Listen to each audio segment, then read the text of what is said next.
Hello everyone and welcome. My name is Marika from Me and Mini Crafting. Today I'm going to show you how I made this card here using a set called Birch from Altenew, and as you may know, this is my own design. You can purchase this set in English, but it is also available in Finnish, which is my native language. In this tutorial I will show you how you can create this wintry night scene using distressed inks and backlit lighting.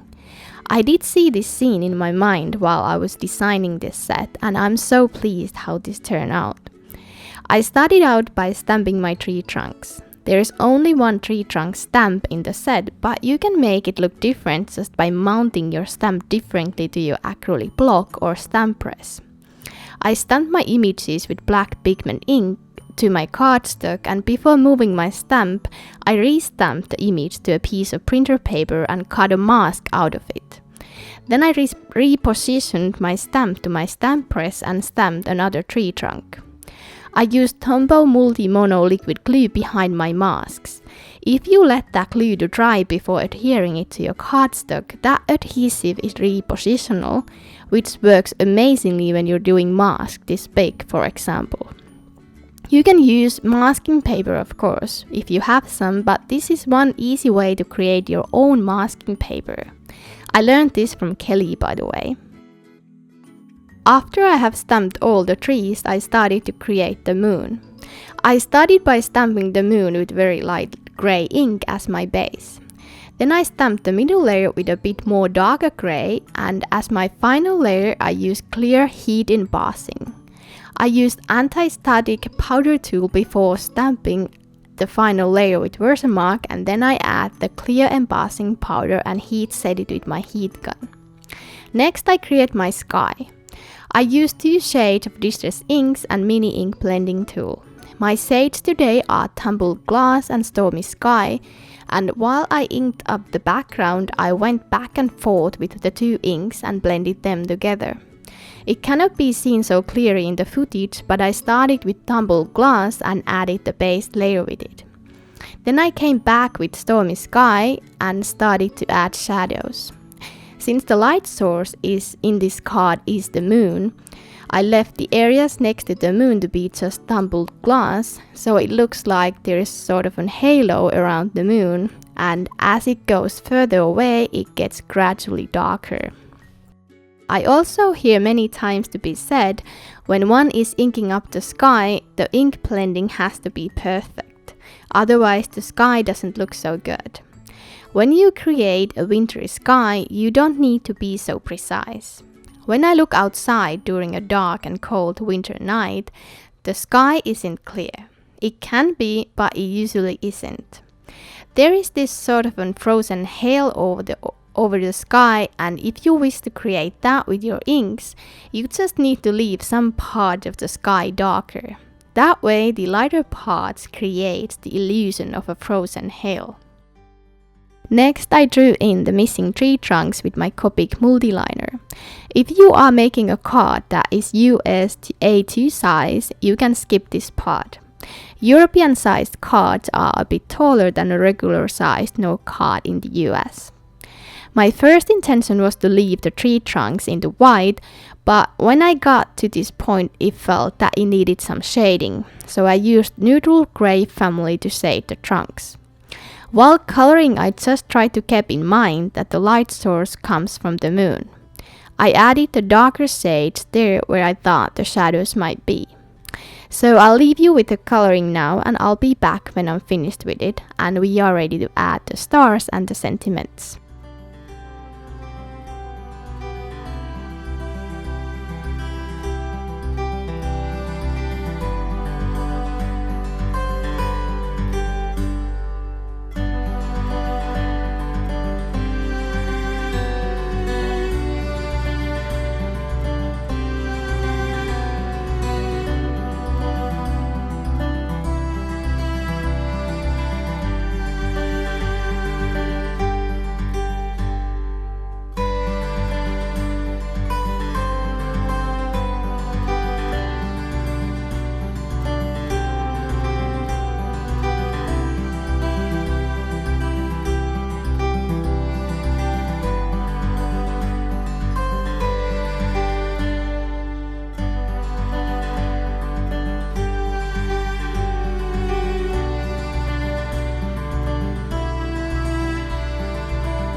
Hello again, my dear crafting friends.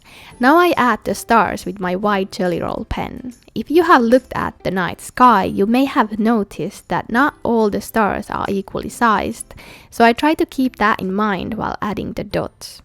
I also noticed that if I add the stars in clusters of 2 or 3, they look more like stars than snow. I didn't like the black horizon line, so I covered it up with a piece of black cardstock.